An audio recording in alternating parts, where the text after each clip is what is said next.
Good afternoon. We are at the Colette property. We're going to be completing a repairability test. We'll be on the front slope, which is south. We'll complete the repairability test on this shingle, see how it affects all of those surrounding shingles.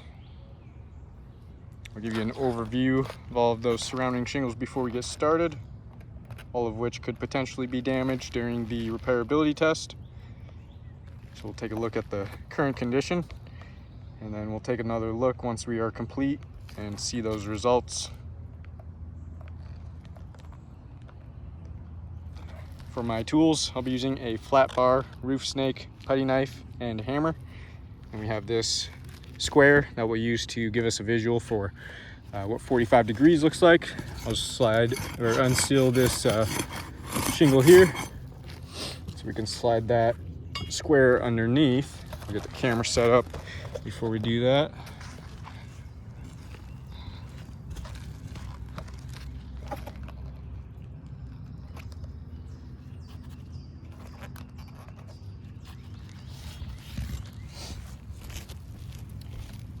Slide this square underneath.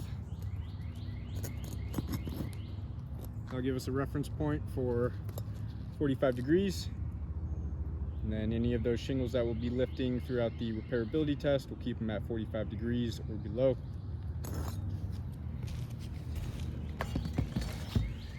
We'll get started by unsealing all of those shingles. We'll use the putty knife to unseal the top shingles.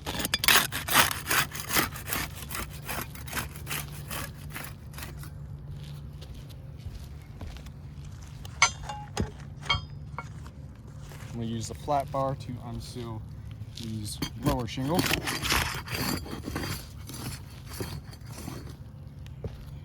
Now we'll start removing those nails.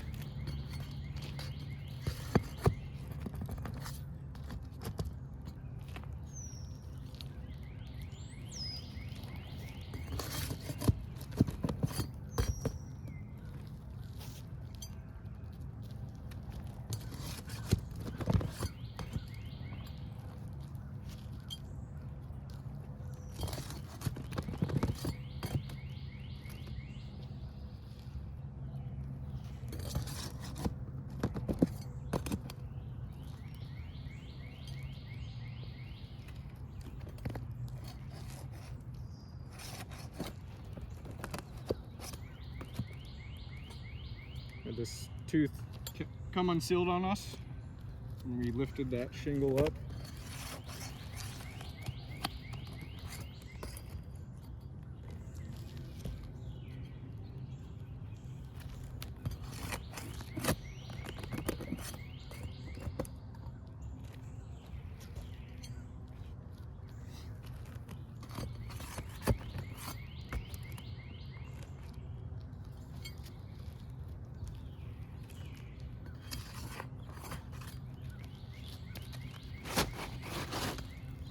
Got all of those nails out and that shingle out there. And these shingles, they measure at 3 feet, so these shingles are most likely going to be discontinued, as the standard measurement is around 39 inches, not 36 inches. You can see 36 inches right there. And we will keep this shingle so we can send it in for testing to confirm that.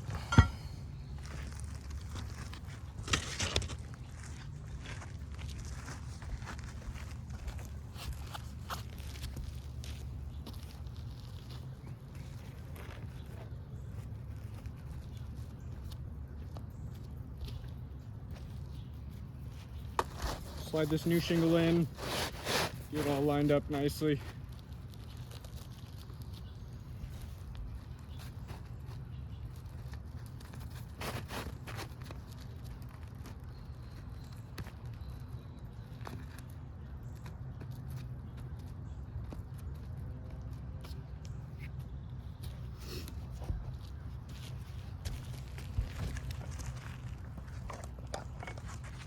Now we'll start getting some nails back in there. We'll be using the roof snake for that.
All right, we're all complete with that repairability test.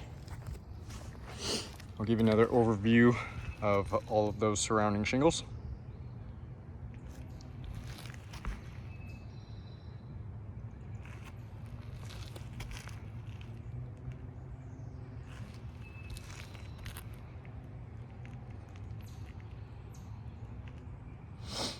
And we'll take a closer look at all of those shingles that we had to manipulate in order to complete that repairability test. You can see stress fractures that occurred to those shingles due to that lifting. You can see where the matting on the shingle broke, causing those stress fractures.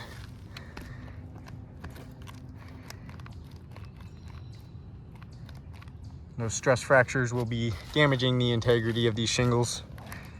We can feel they're much weaker in the areas with the stress fractures.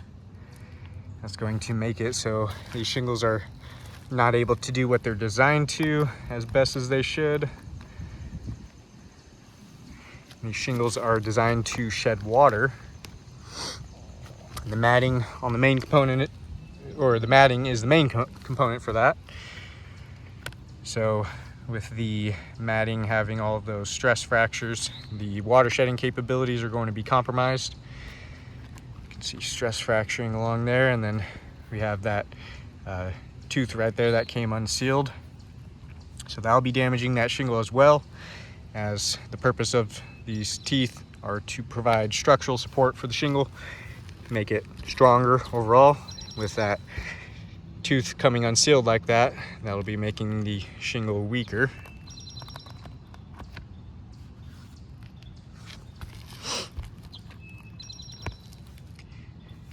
Then we will take a look underneath, see if we're seeing any mat transfer.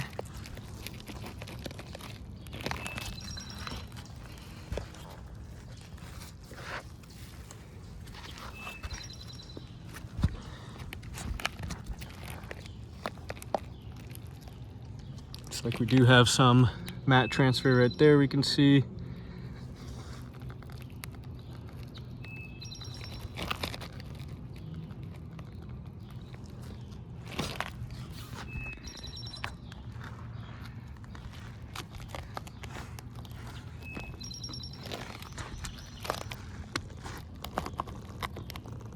We have some mat transfer up there as well.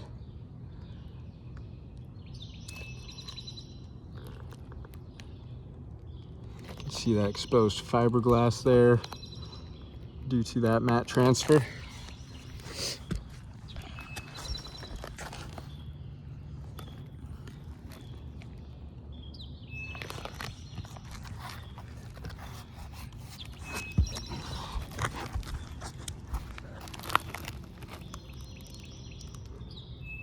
We've mat transfer to both these rows of shingles.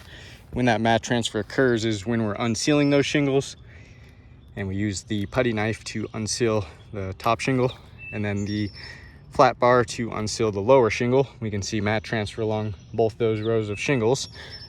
So either tool that's going to be used, it looks like it's going to be impossible to get around that mat transfer.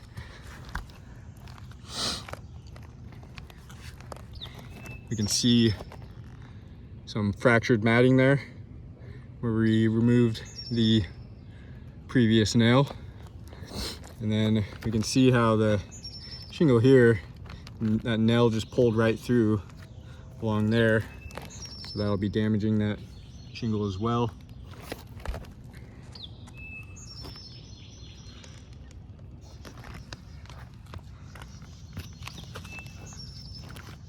So with all those nail pull throughs, along with the stress fractures and matting transfer, I do not believe repairs are feasible to this roof.